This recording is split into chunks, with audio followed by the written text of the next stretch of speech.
गुजारिश फिल्म का वह दृश्य जिसमें ऋतिक रोशन जब लकवाग्रस्त हो जाते हैं तो अदालत से एक यूथेनेशिया की मांग करते हैं। वे कहते हैं, मैं जीना नहीं चाहता, मुझे मरने की इजाजत दी जाए। सीन यही खत्म होता है।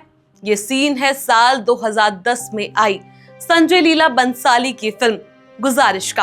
आप में से शायद बहुत से लोगों ने ये फिल्म देखी भी होगी, जिसमें ऋतिक रोशन ने एक जादूगर की भूमिका निभाई जो एक एक्सीडेंट के चलते लकवा का शिकार हो जाता है और अपनी मर्जी से मरने के लिए अदालत का दरवाजा खटखटाता है।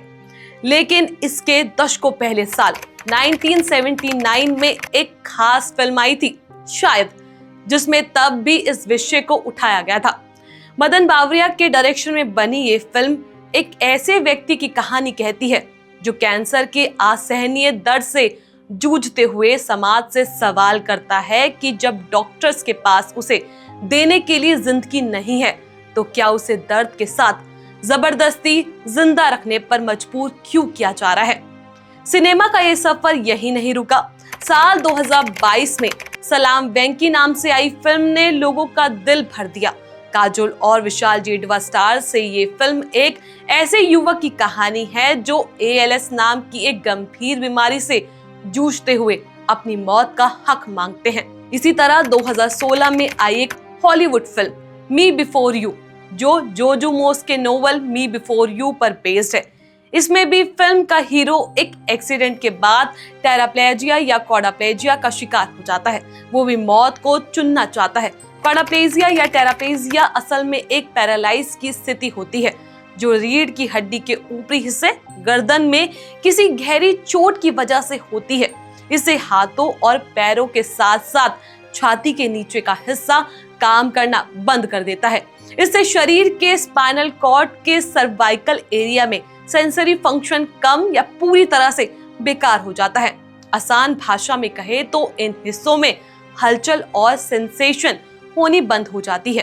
कहते हैं फिल्में अक्सर समाज के कठिन सवालों को सामने लाती है, लेकिन असली दुनिया में ये सवाल कई ज्यादा जटिल है। आज हम यूथेनेशिया पर फिर से बात इसलिए कर रहे हैं क्योंकि हरीश राणा का पैसिफिक यूथेनेशिया हुआ है। दरअसल 11 मार्च को भारत की सुप्रीम कोर्ट ने गाजियाबाद के रहने वाले 32 साल के हरीश राणा के लिए पैसिफिक यूथेनेशिया की इजाजत दे दी है। ये देश में पहला ऐसा केस है जहां इच्छा मृत्यु की इजाजत दी गई है। दुनिया समेत भारत में कई सालों से यूथेनेशिया, जिसे right to die with dignity यानी गरिमा के साथ मौत का अधिकार के तौर पर देखा जाता है, पर बहस जारी है। लेकिन सवाल ये उठता है कि क्या इंसान के जीने का अधिकार जितना मौलिक है, उसके मरने का अधिकार भी उतना ही मौलिक होना चाहिए। एक तरफ जहां डॉक्टर्स अपनी हिपोक्रेटिक ओथ में हर हाल में लोगों की जिंदगी बचाने का वादा करते हैं, ऐसे में अगर कोई इंसान इतना दर्द सह रहा हो कि जीना ही उसके लिए सजा बन जाए तो क्या उसे मरने की इजाजत दी जानी चाहिए। ये सवाल सुनने में जितना आसान लगता है, असल में उतना ही गहरा और विवादित है। लेकिन अगर गरिमा के साथ जीवन का अधिकार है तो क्या गरिमा के साथ मरने का अधिकार उतना ही सही नहीं। इसी सवाल से जन्म लेता है एक शब्द यूथेनेशिया, एक ऐसा शब्द जो करुणा, नैतिकता, चिकित्सा और कानून चारों के बीच खड़ा है। लेकिन यूथेनेशिया है क्या? इसमें एक्टिव और पैसिव यूथेनेशिया क्या है? इसका विचार कहां से आया? दुनिया में सबसे पहले किस देश ने इसकी इजाजत दी? किन देशों में ये लीगल है? क्या भारत में भी ये लीगल है? अगर हाँ तो इतनी बहस क्यों, और क्यों बार बार इसके लिए अदालतों का दरवाजा खटखटाना पड़ता है? इन्हीं सवालों की कहानी हमें ले जाती है मानव इतिहास, चिकित्सा, नैतिकता और इंसानियत के सबसे कठिन फैसलों तक कि क्या हर जीवन को हर कीमत पर बचाया जाना चाहिए या कभी कभी एक शांत मृत्यु भी दया का रूप हो सकती है। आपको बताएंगे कि क्या था हिटलर का एक्शन टीवी प्रोग्राम और कैसे हिटलर ने हॉलोकास्ट से पहले यूथेनेशिया के नाम पर हजारों लोगों को मौत के घाट उतार दिया था। अमेरिका का फेमस ब्रिटेनिया मैनयार्ड केस जानेंगे तो ये भी जानेंगे कैसे अरुणा शानबाग मामला भारत में यूथेनेशिया की बहस में एक मील का पत्थर साबित हुआ। नमस्कार, मेरा नाम है चेष्टा नागर और आप देख रहे हैं द हिंदी टॉप की खास पेशकश आलमदारी, जिसे आपके लिए लिखा है हमारी साथी सुम्बुल काजी ने। सबसे पहले बात करते हैं यूथेनेशिया वर्ड के ओरिजिन की। ये वर्ड ग्रीक भाषा से आया है, जिसमें यू का मतलब है अच्छा यानी गुड, और थेंटोस का मतलब होता है मृत्यु या डेथ। इस तरह शब्द में इसका मतलब हुआ गुड डेथ। यूथेनेशिया का मतलब किसी असहनीय दर्द या लाइलाज बीमारी से जूझ रहे इंसान को जानबूझकर लेकिन दया के भाव और सम्मानजनक तरीके से उसके लाइफ सपोर्ट सिस्टम हटाकर मृत्यु देना होता है, ताकि मरीज को और ज्यादा दर्द ना सहना पड़े। इसलिए इसे लेकर मर्सी किलिंग भी कहा जाता है। यहीं से शुरू होती है यूथेनेशिया की असली कहानी।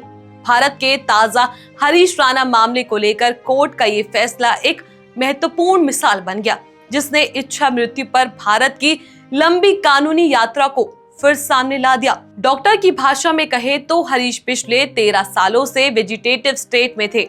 मतलब ये कि ऐसी स्थिति जिसमें मरीज सांस तो लेते हैं, लेकिन आर्टिफिशियल लाइफ सपोर्ट जिस इलाज के सहारे वो जिंदा है, उससे मरीज का दिल भी धड़कता है, लेकिन वो बोल नहीं सकता, ना सुन सकता, ना अपने आसपास की दुनिया को समझ सकता। यानी ऐसी स्थिति जिसमें शरीर को जिंदा रखता है, लेकिन चेतना खत्म हो चुकी होती है। यूथेनेशिया कई तरह की होती है।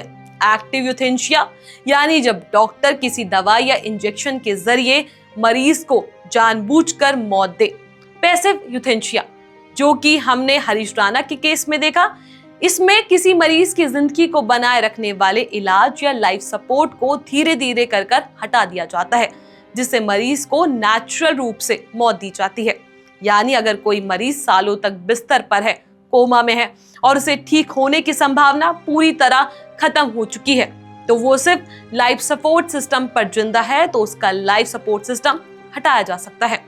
वॉलेंट्री यूथेनेशिया यानी जब मरीज खुद ये इच्छा जाहिर करे, और नॉन वॉलेंट्री यूथेनेशिया यानी जब मरीज अपनी इच्छा बताने की स्थिति में ना हो। आधुनिक समय में नीदरलैंड दुनिया का पहला ऐसा देश बना जिसने यूथेनेशिया को कानूनी रूप से इजाजत दी। नीदरलैंड ने साल 2002 में एक्टिव यूथेनेशिया को लीगल कर दिया, लेकिन सख्त शर्तों के साथ ही डॉक्टर मरीज की इच्छा पर यूथेनेशिया कर सकता है। इतना ही नहीं, नीदरलैंड में ड्यूओ यूथेनेशिया को भी इजाजत दी गई, यानी इसमें जीवन साथी एक साथ अपनी जान दे सकता है। खैर, बाद में और कुछ देशों ने भी यूथेनेशिया या असिस्टेड डाइंग ऑफ अपने यहाँ लीगल कर दिया, जैसे Belgium, Canada, Switzerland, Spain, Colombia और ऑस्ट्रेलिया के सभी 6 राज्यों में यूथेनेशिया या असिस्टेड डाइंग की इजाजत है। हालांकि इसे लेकर नियम बहुत सख्त हैं। वहीं यूएसए में कोलोराडो, ओरेगन, हवाई, new Mexico, Washington, new Jersey, California और डिस्ट्रिक्ट ऑफ कोलंबिया में असिस्टेंट सुसाइड लीगल है। हालांकि यहाँ भी इसके लिए सख्त शर्तें और नियम है। ऑस्ट्रेलिया, न्यूजीलैंड, कनाडा और अमेरिका के कई राज्यों में असिस्टेंट डाइंग से जुड़े कानून के तहत मरीजों का लाइलाज बीमारी से पीड़ित होना, मानसिक रूप से सक्षम होना और 2 इंडिपेंडेंट डॉक्टर्स द्वारा उसकी जांच किए जाना अनिवार्य है। इसी मामले में अमेरिका का फेमस ब्रिटेनी मैनियार्ड केस आता है, जब 2014 में अमेरिका की 29 साल की ब्रिटेन मैनियार्ड को ब्रेन कैंसर का पता चला। कैंसर लास्ट स्टेज पर था। डॉक्टर्स के मुताबिक उनकी बीमारी गंभीर और लाइलाज हो चुकी थी और उनके पास बहुत कम वक्त बचा था। ब्रिटेनी या सैन्य पीड़ा और नहीं सहना चाहती थी, इसलिए वह ऑर्गन चली गई। दरअसल ब्रिटेन कैलिफोर्निया में रहती थी और तब वहां फिजिशियन असिस्टेंट सुसाइड परमिट नहीं था, इसलिए उन्हें ऑर्गन जाना पड़ा, जहां फिजिशियन असिस्टेंट डाइंग लीगल थी। इसलिए वह ब्रिटेनिया 2 नवंबर 2014 को डॉक्टर द्वारा दी गई दवाई का सेवन कर अपनी जान दे गई। ब्रिटेन की इस कहानी ने न सिर्फ पूरे देश का ध्यान अपनी ओर खींचा, बल्कि पूरी दुनिया में यूथेनेशिया पर एक नई बहस छेड़ दी। क्या किसी मरीज को डॉक्टर की मदद से आत्महत्या यानी फिजिशियन असिस्टेंट सुसाइड करने का अधिकार होना चाहिए? भारत में यूथेनेशिया का सवाल लंबे समय से विवाद का विषय रहा है। आपको बता दें कि भारतीय कानून में एक्टिव यूथेनेशिया अभी भी इलीगल है। एक्टिव और पैसिव यूथेनेशिया में फर्क इसके तरीके का होता है।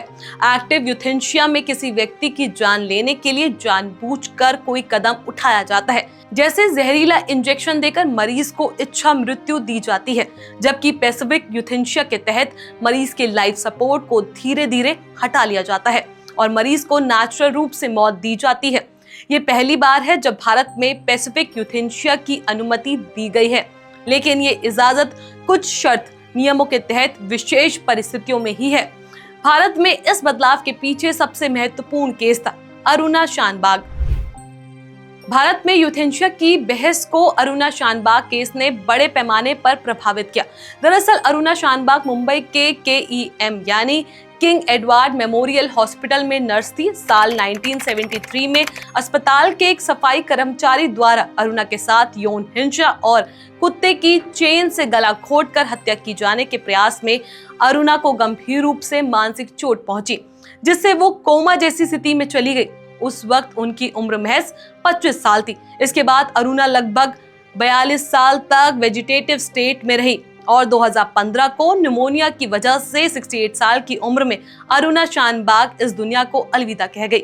लेकिन साल 2009 में अरुणा जब कोमा में थी तो सुप्रीम कोर्ट ने उनके लिए इच्छा मृत्यु की अपील की। कोर्ट ने ये अनुमति तो नहीं मानी, पर एक ऐतिहासिक फैसला दिया।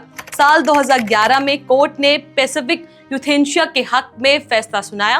फैसले के मुताबिक अगर कोई व्यक्ति अरुणा की तरह वेजिटेटिव स्टेट में है या वेंटिलेटर पर है तो उनकी हालात सुधारने की कोई उम्मीद नहीं है तो पैसिफिक यूथेनेशिया का सहारा ले सकते हैं। इस केस के बाद यूथेनेशिया पर की जरूरत महसूस की जाने लगी। इसी मुद्दे को लेकर कॉमन कॉज नाम की एक संस्था ने सुप्रीम कोर्ट में एक याचिका दायर की, जिस पर सुनवाई करते हुए कोर्ट ने साल 2018 में ऐतिहासिक फैसला सुनाया। Common cause versus union of India 2018 के इस फैसले में कोर्ट ने माना कि कॉन्स्टिट्यूशन के आर्टिकल 21 के तहत right to die with dignity, गरिमा के साथ जीने के अधिकार का हिस्सा हो सकता है। साथ ही सुप्रीम कोर्ट ने एडवांस मेडिकल निर्देश या लिविंग विल्स को भी मान्यता दी। कोर्ट ने इसे fundamental right to live with dignity का एक हिस्सा माना। लिविंग विल यानी कोई व्यक्ति पहले से लिखकर ये बता सकता है या तय कर सकता है कि अगर भविष्य में वो किसी वजह या गंभीर बीमारी के चलते ऐसी स्थिति में पहुंच जाए जहां वह खुद निर्णय नहीं ले सकता तो उसे जीवन बढ़ाने वाले इलाज या आर्टिफिशियल लाइफ सपोर्ट पर ना रखा जाए। हालांकि इसके लिए बहुत सख्त शर्तें और सावधानियां तय की गई है, जिससे मरीज की इच्छा के समान के साथ ही उसके किसी तरह के गलत इस्तेमाल से बचा जा सके। हर मामले की जांच मेडिकल बोर्ड करता है और मरीज या उसके परिवार की सहमति भी जरूरी होती है। अब आपको बताते हैं कि इतिहास में नरसंहार के उस खौफनाक और काले अध्याय के बारे में जिसे इच्छा मृत्यु का नाम देकर हजारों लोगों को जबरदस्ती मौत के घाट उतार दिया गया। ये दौर था नाजी जर्मनी में एडल्फ हिटलर का, जब 20वीं सदी में यूथेनेशिया को एक बेहद खतरनाक दिशा दे दी गई। हिटलर द्वारा यहूदियों पर किए गए हॉलोकास्ट अत्याचारों के बारे में आप और हम सभी जानते हैं, पर क्या आपको पता है कि नाजियों द्वारा यहूदियों की इस प्लान तरीके से की गई हत्या, जिसे वो फाइनल सॉल्यूशन कहते थे, शुरुआत से पहले कुछ ऐसा किया गया जो आपके रोंगटे खड़े कर देगा। ये था हिटलर का action T4 programme. Adolf Hitler ने 1939 में इस प्रोग्राम की शुरुआत की थी। ये एक इनवॉलंटरी यूथेनेशिया प्रोग्राम था जिसमें लोगों को जबरदस्ती इच्छा मृत्यु दी जानी थी। कहा जाता है कि इसे T4 बिलियन में मौजूद प्रोग्राम के कोऑर्डिनेटेड ऑफिस के पते टारगेट 10 स्टर्स 4 की वजह से दिया गया था। T4 हॉलोकास्ट की शुरुआत था क्योंकि ये नाजी जर्मनी से पहले highly centralised state run mass murder programme था, जिसमें हजारों लोगों को कथित इच्छा मृत्यु या यूथेनेशिया के नाम पर मार दिया गया। T4 प्रोग्राम का मकसद था शारीरिक, मानसिक या किसी भी तरह के विकलांग लोगों को खत्म करना। इसके लिए इस प्रोग्राम के तहत गैस चैम्बरों, जानलेवा इंजेक्शनों, भूखमरी और अन्य दर्दनाक तरीकों का इस्तेमाल किया गया। उन लोगों को खत्म किया गया जिन्हें लाइलाज बीमारी और समाज पर बोझ माना जाता था, क्योंकि नाजी विचारधारा ऐसे लोगों को जीवन के आयोग और समाज पर सिर्फ एक बोझ की तरह मानती थी। इसलिए साल 1939 में एक गुप्त हत्या अभियान भी शुरू किया गया, जिससे सबसे पहले निशाना बनाया गया मासूम बच्चों को, जिसमें नवजात शिशु तक शामिल थे। इस अभियान का नेतृत्व हिटलर की निजी चांसलर के द्वारा किया गया और हिटलर के निजी चिकित्सा कॉल ब्रिट्स से किया गया। एक अनुमान के तहत हिटलर के इस चाइल्ड यूथेनेशिया प्रोग्राम के परिणाम स्वरूप तकरीबन 10,000 ऐसे जर्मन बच्चों को मार दिया गया था।